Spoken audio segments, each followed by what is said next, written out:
Novellino wine. Novellino all began as a twinkle in the eye of Vicente Nunoy Kimbo, a Filipino experience in the international beverage business. While traveling around the world, Kimbo took an interest in wine. Like so many around in the world, it fascinated him. After all, wine is a drink that is so much more than a drink. For centuries, Filipinos have associated wine with such high regard, things like culture, romance, travel, and name of few.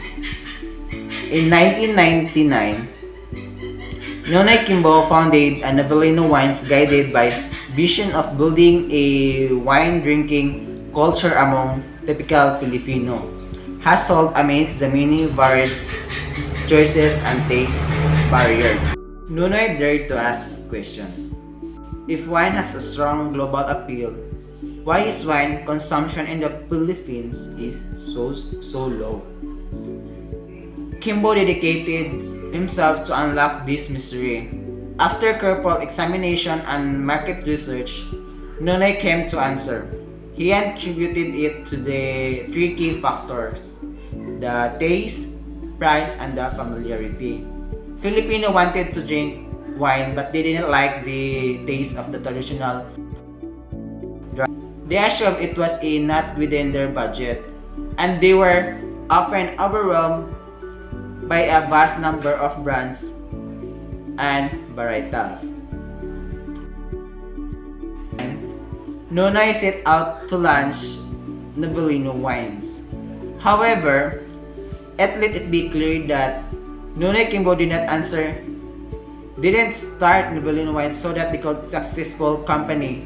A successful company was simply the result of Novellino wine fulfilling the aspiration of the Filipino peoples.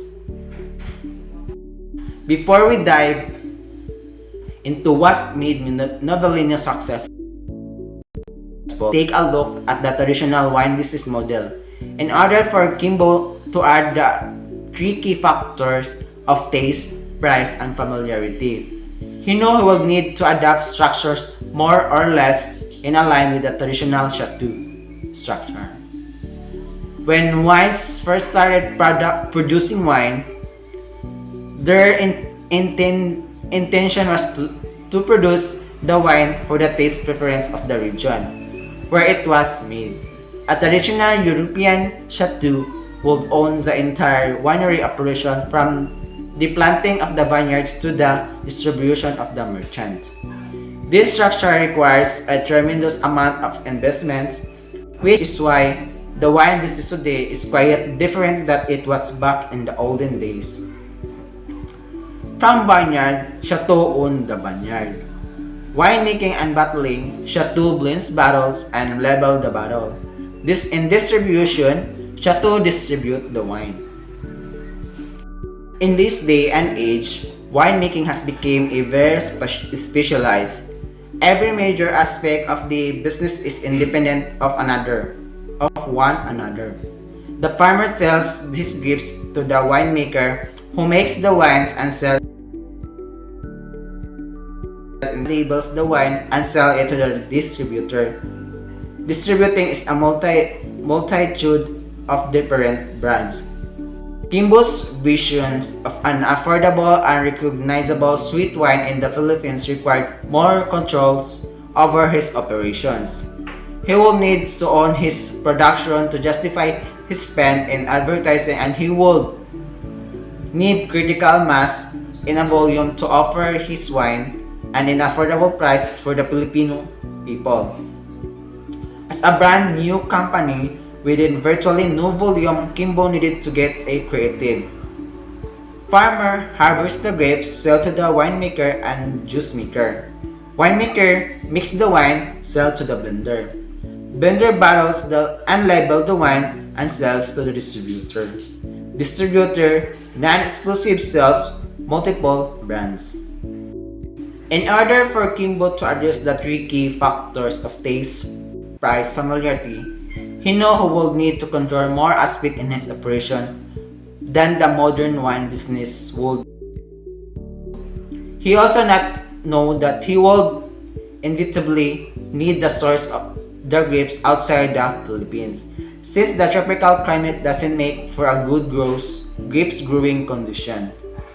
It didn't take long for Kimbo to come and to great realization.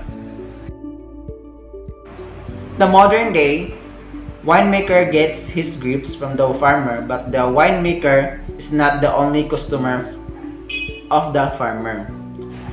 The juice maker also sources his grape from farmer. Kimbo found that by engaging the juice maker rather than the winemaker, he will control the risk of the operation models. From winemaking distribution, this one we like to call the Novellino way. Farmer harvests the grapes, sells to the winemaker and juice maker. Juice maker makes juice and grapes, sells to the Novellino. Novellino makes the wines and Novellino sells the wine and Novellino distribute the wine. It's been said that Novellino wines can be found all over the world, and that because Filipino are everywhere and they've been known to bring Novellino wines whenever they go. Officially, meaning through distributor arrangements. Novellino is sold in Vietnam, Emirates, and yes, even in the great wine country California. So far, it's been more than a pretty good for Novellino these past 20 years and counting. The twinkle in Nunoy's eye, it's still there. It's the star that Novellino has now become and all that is envisioned its future to be. And that is the Novellino wine. Thank you for watching.